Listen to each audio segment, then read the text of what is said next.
Hey Creep Freaks, Ren here. We've got a great story tonight called Music Lessons. Want to give a quick plug for my new book, Creepy Horror, 50 Stories of Fear and Terror, that's available on Amazon at the link below. If you haven't already done so, please check it out. Leave me a review, let me know what you think. Now let's get to tonight's tale, Music Lessons, written and read by Ren Bryant.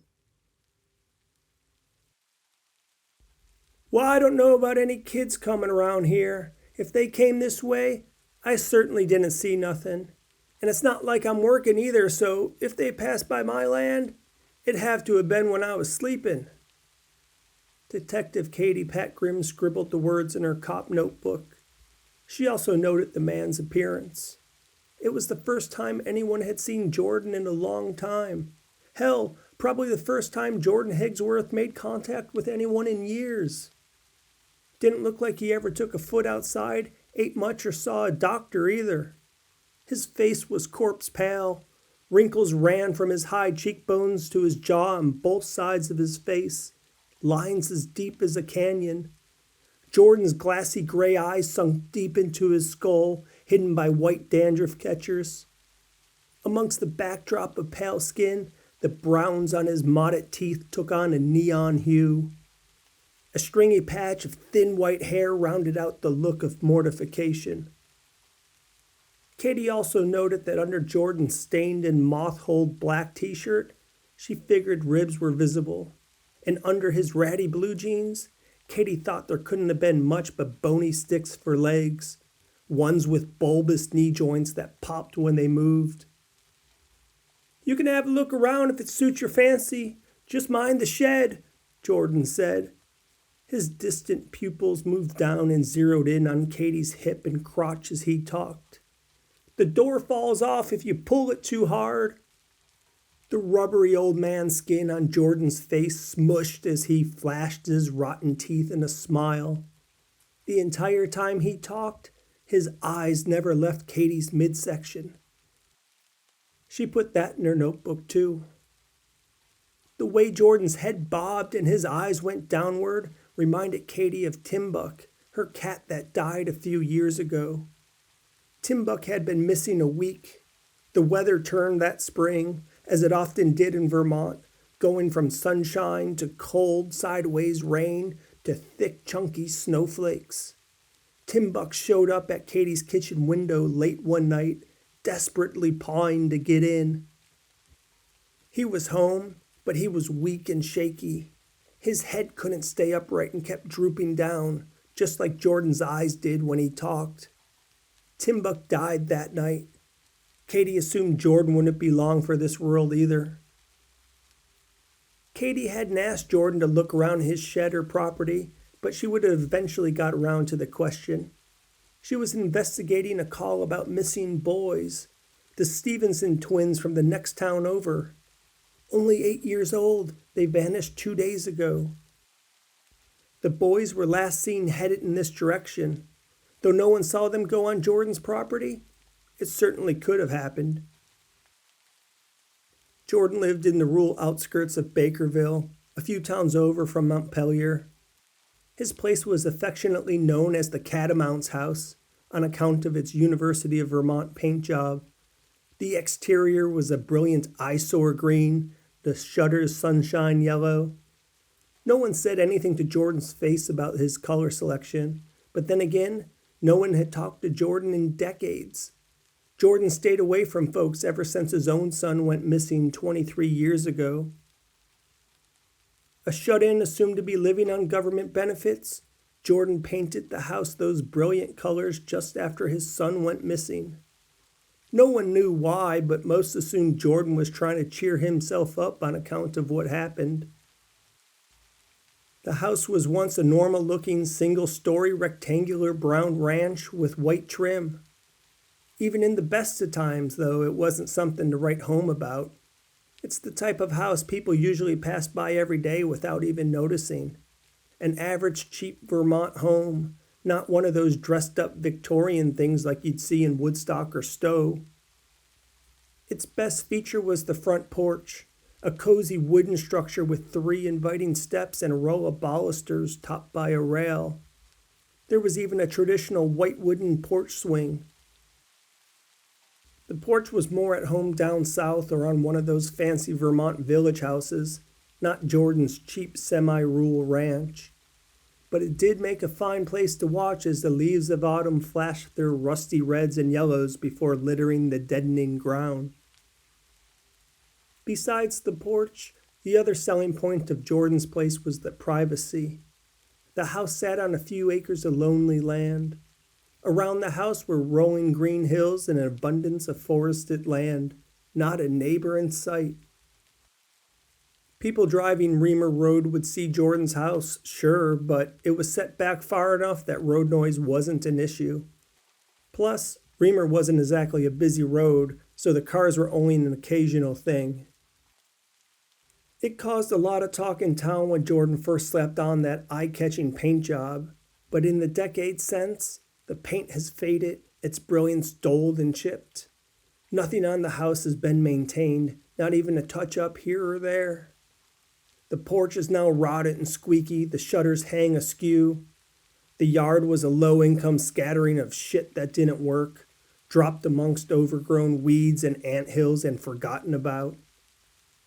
Probably a fair number of mice and rats hiding amongst the debris as well, Katie thought. In real estate terms, the house would be labeled an opportunity, a place you can capitalize on sweat equity. Jordan's son was never found. The case was treated as a missing child and then forgotten about, as many children on the side of milk cartons are. The whole town gossiped that Jordan killed his kid, revenge for something long forgotten about. At one point, the police questioned him as a person of interest. It was Katie's dad who interviewed Jordan, but the questioning went nowhere and he was cleared of any wrongdoing.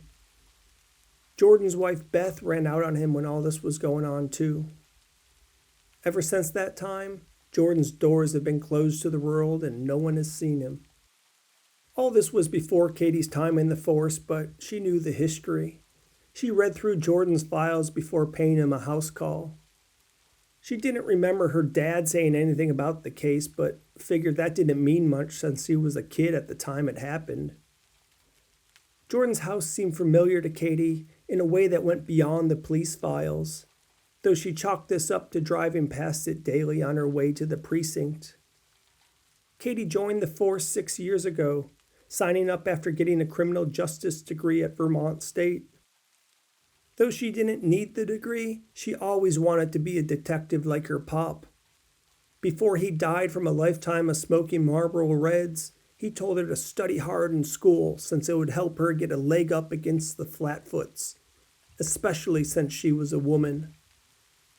Katie grimaced at those last words, but unfortunately, she knew it was true.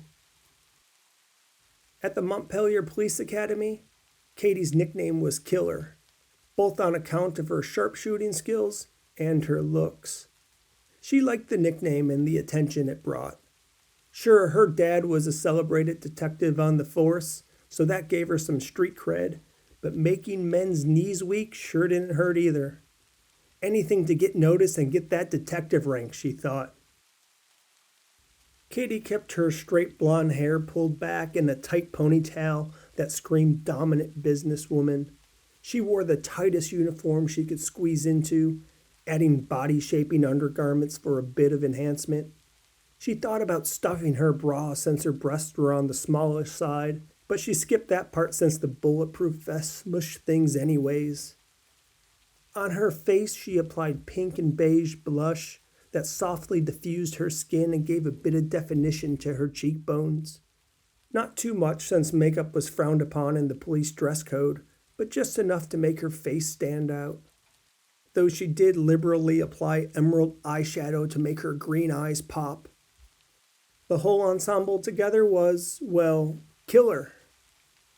It wasn't that Katie started dressing this way when she got to the academy, though. She had always dressed provocatively. She had self-esteem issues growing up, and being able to garner attention from horny pubescent boys made her feel good about herself. She didn't consider herself a slut, but the boys did talk. Katie dated a few guys on the force but had nothing serious going on at the moment. She didn't want anything serious right now anyways.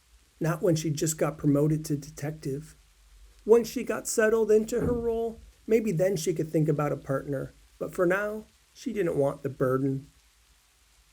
This missing twins case was Katie's first assignment. 2 flatfoots went out to Jordan's place already, but he didn't answer the door.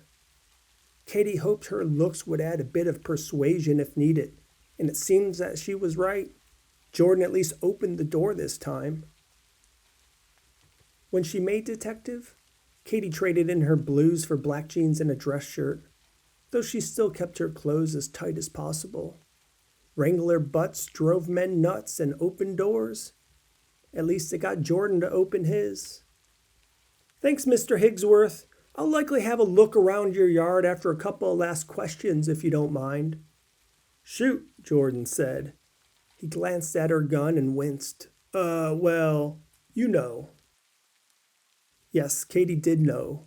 She knew that Jordan seemed a bit disturbed by her presence. She knew that he couldn't look her in the eye, though Katie wasn't sure if that was because he was a shut-in and hadn't talked to actual people in God knows how long, or if it was because of her clothing. She also knew that Jordan seemed chatty, which is how guilty people usually were. But again, she wasn't sure if it was the circumstances of him being isolated for so long, or if there was more to it. "Your property's got a good vantage point," Katie said, looking around as the sun pierced through puffy clouds and made shadows on nearby forest canopies. "Only property around and nothing but empty fields and hills. Now you say those boys didn't come on your property, but did you see anything nearby?" It was 2 boys, aged 8, skinny kids wearing dark-colored t-shirts and sweatpants. Maybe you were upstairs looking out the window and saw a hitchhiker? Maybe a couple of someones walking past? Katie scratched her thigh with the back of her pen. Jordan's eyes followed. He rubbed the gray stubble on his chin and licked his lips while shaking his head no. Katie wasn't sure if he was answering her question or lost in dirty thoughts. "No strange cars passing? Nothing like that?" Again, Jordan didn't answer. His eyes seemed lost staring at Katie's midsection. This was going nowhere. Katie wondered if this was how it was when her dad interviewed him all those years ago. "Okay, well, listen," Katie said. "I don't want to take up any more of your time. I'll have a look around just as a formality. And let me give you a card. Give me a call if you think of something or see or hear anything." Katie reached into her shirt pocket to grab a business card, stretching the buttons open. Jordan's eyebrows went to the top of his head as if they were pulled by a puppet string. His eyes bulged deep in their socket and a momentary glimmer of life came over them. When the hole between the buttons exposed nothing but Kevlar, Jordan's eyes returned to their deadened self. He took Katie's card and shut the peeling yellow door in her face. Katie put the notebook in her back pocket and stiffened her collar. Though it was still late August, summer had already turned the corner in Vermont. The sun shined colder each day. Autumn would be here before she knew it. Katie figured by September, she'd be wearing a jacket. She hated this time of year. Summer was her favorite, even though it seemed to be the shortest season in Vermont. Every year, she was sorry to see the picnic days fade.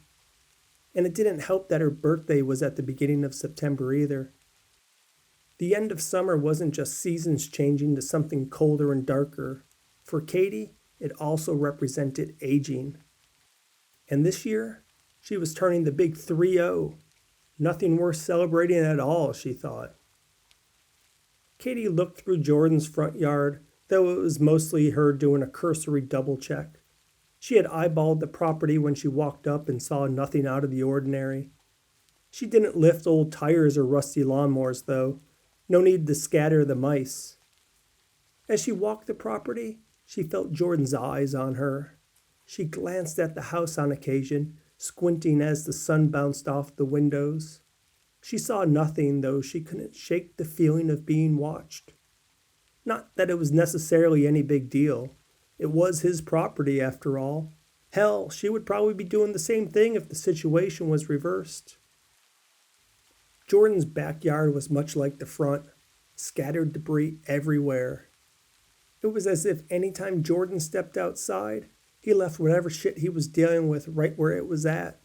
Buckets, rakes, shovels, cinder blocks, faded bags of mulch, you name it. The only thing that was missing was some blown out cars. Katie wondered how someone could live like this and what the inside of the house looked like. Probably exactly the same as the outside. Shit everywhere, she thought. Clutter was one of the things Katie could never understand in all her time as a cop. There was something about the mind of different economic classes, she thought. The middle and upper class had their clutter, but it was neat clutter. Things shoved in drawers, behind a closet, or under a bed. It was clutter the world couldn't see, or things Rosita took care of doing the cleaning. The lower class, however, they seemingly left shit everywhere. Katie wondered if it was something mental, a scattered mind that kept them in their position in life. She wondered whether Jordan was like this before his kid went missing and his wife left him, or was there a mental break, a cognitive decline from the trauma. In the far back corner of Jordan's lot was the shed he mentioned. No surprise, it was covered in rust. A rusty lawnmower, a rusty rake and shovel, rusty buckets. At least the rust gave some consistency to the shit scattered on the ground. There was something about the shed that struck Katie as familiar too. It wasn't anything special as far as a shed goes. 4 rusted out corrugated metal walls and a roof was all it was. But somehow seeing the shed brought her back to her childhood. She remembered walking past the shed in the backyard just like this, holding her father's hand. The thoughts came from a time before memory, something faded and, well, rusty. Katie shook the cobwebs, erasing the memory, continuing her search of the perimeter. Next to a pile of rotted and leaking car batteries was a green plastic swing. The Vermont seasons did a number on it, making it brittle and filled with cracks. Katie frowned. It had to be from before Jordan's boy went missing.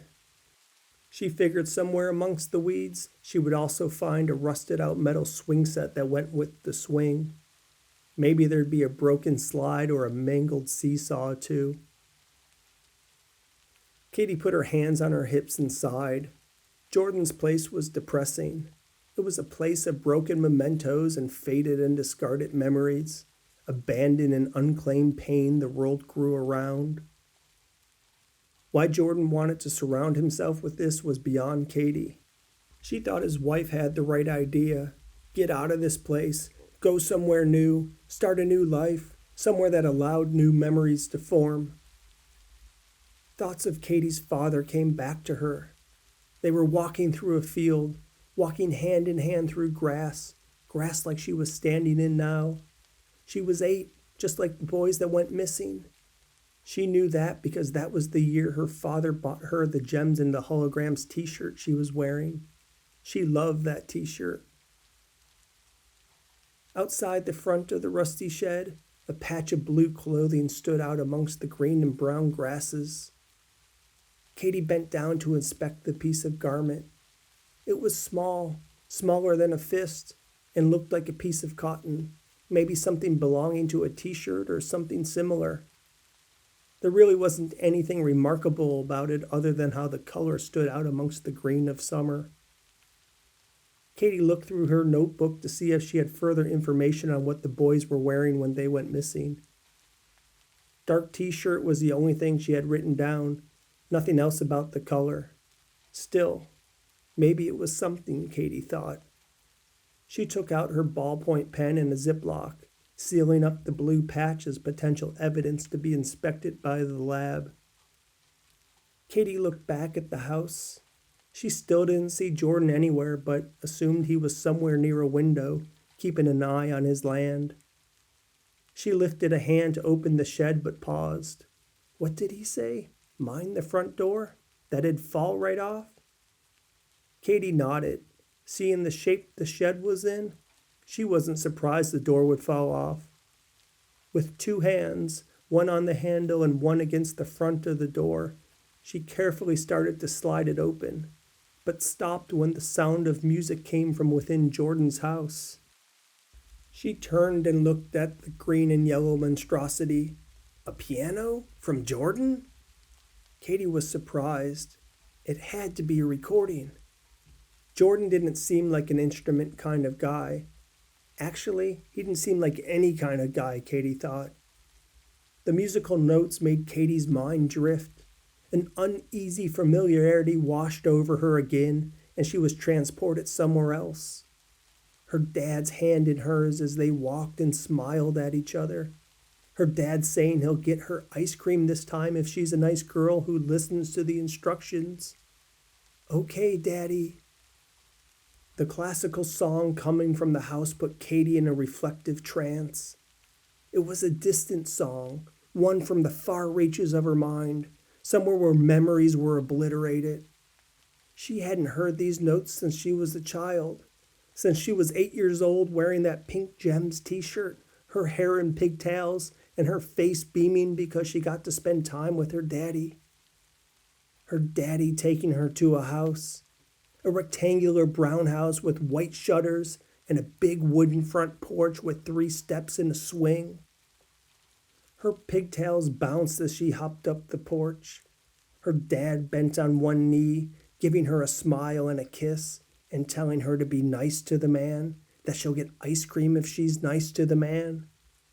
She entered the house with those cute pigtails and that pink t-shirt as a man in his 30s played his song on the piano. His hands flew over the keys in mesmerizing fashion. He smiled gently at Katie and told her to sit under the piano between his legs. He told her to do lots of things, and Katie did them all. She got her ice cream. Katie shook her head, trying to put the images away, trying to get clean like a dog after it rolled in the mud. She was back outside now, outside the rusty shed. There was no music playing. She rubbed her eyes and looked around, reorienting herself to reality.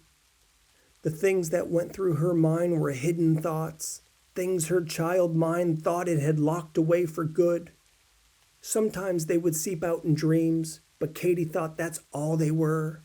Bad dreams, nightmares. Like the rusty rake and dripping car batteries and cracked green swing. Katie realized memories never really went away. They were merely left abandoned and discarded, forgotten about until someone cut the grass low enough that they were remembered again, until someone played musical notes from childhood, the notes of pain. Katie's eyes stared at the Catamounts house. The paint may have changed, but the music hadn't. She remembered. Outside the rusty shed, Katie wiped away tears. Raw hurt burned through her chest. Thoughts of her dad turned from holding his hand to staring at his grave. She wondered who he really was. She wondered what other secrets he took with him to his grave. What other things was he hiding from his brothers in blue? An unsettling, calm anger washed through Katie. She knew what she had to do. Katie unholstered her gun and walked slowly towards Jordan's front door. She moved silently, heel to toe, her gun held close to her chest, ready to aim and fire if that wiry son of a bitch tried anything. Katie paused when she got to the porch. She looked left, right, behind her, making sure the coast was clear. The wind kicked up and blew against Katie's back. The long grasses and weeds in Jordan's yard swayed, bowing towards the house. Katie could feel cold sweat beating on her forehead.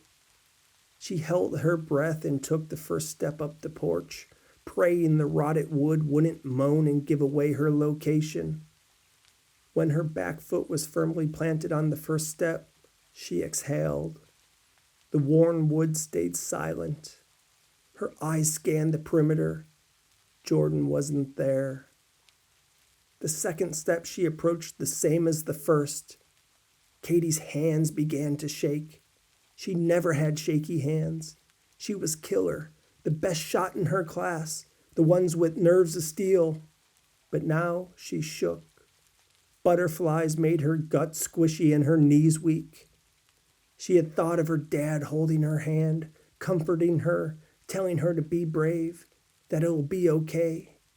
Our little secret, he said as he gently touched the tip of her nose. The third step now, this one made a soft creak that made Katie rise in her boots. She thought she saw something out of the corner of her eye, to the right of the house, maybe Jordan with a shotgun. Reflexes took over and she pivoted on her heels and pointed her pistol, finger on the trigger, ready to put 2 in the chest. It was nothing but a crow heading from the grasses to the power line along Reamer Street. The sound of Jordan's piano inside the house made Katie jump.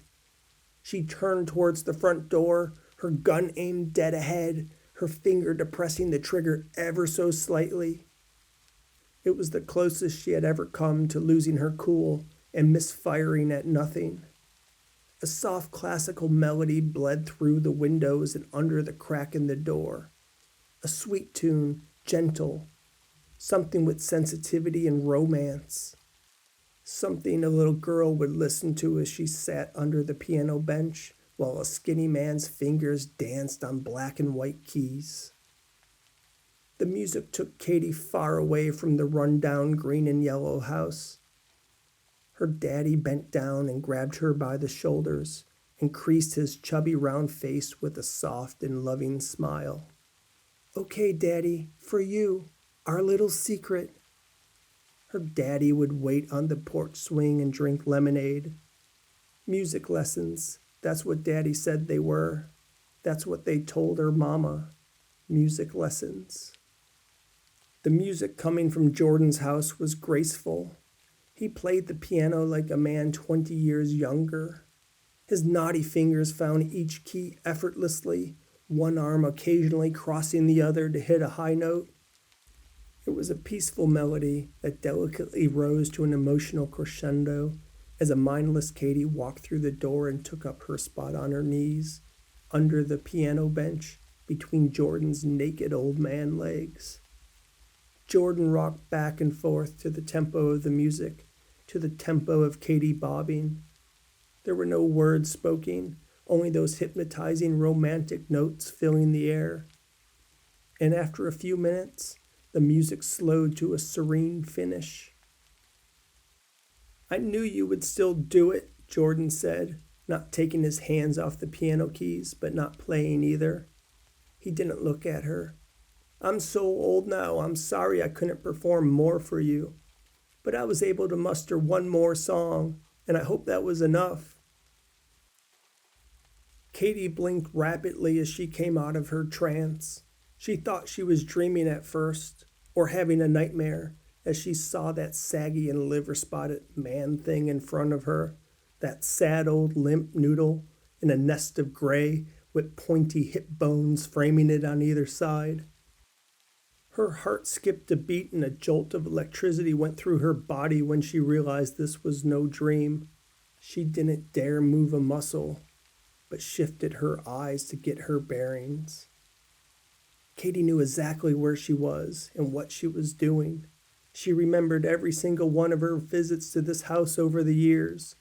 The pain and humiliation, the things the man made her do, both to herself and to him, the shame, the way it made her feel empty, like she was a piece of meat. The visit stopped around the time Katie got her first period. After that, her and Daddy didn't have any more little secrets. Jordan began to tap on the piano keys again, warming himself up to play more. Katie felt herself getting drowsy, the feeling of sleep washing over her. She shook her head back and forth violently, trying to will the drowsiness away.